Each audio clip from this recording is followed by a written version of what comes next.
What is a sport? The answer to this question might seem so obvious that it's not even worth asking, but you'll soon find out this is a tricky question. Let's look at some possible answers and their problems. You could think that a sport is just its rules.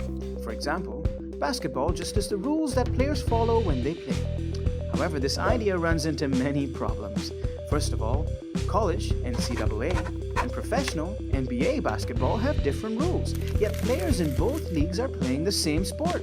Also, this definition means that any time that one breaks the rules, he or she is not playing basketball, since basketball just is the rules that make it. But basketball players break the rules all the time. Think of a professional foul? Clearly, every sport has rules, but this cannot be the end of our story.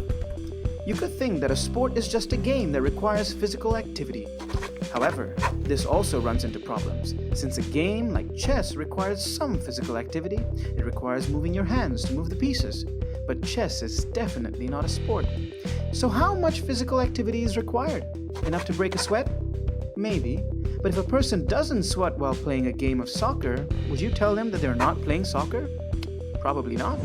Also, this implies that we know what a game is, which is just as hard to define. This is definitely not all the possible definitions that one can give of a sport, but all of them will have their problems, and this question has been unresolved for decades. This is a central aspect of philosophy, to dig into concepts that seem easy at first, but turn out to be tricky. This video hopes to show that concepts that you think you know well are actually quite elusive. Try doing it with the other concepts you know.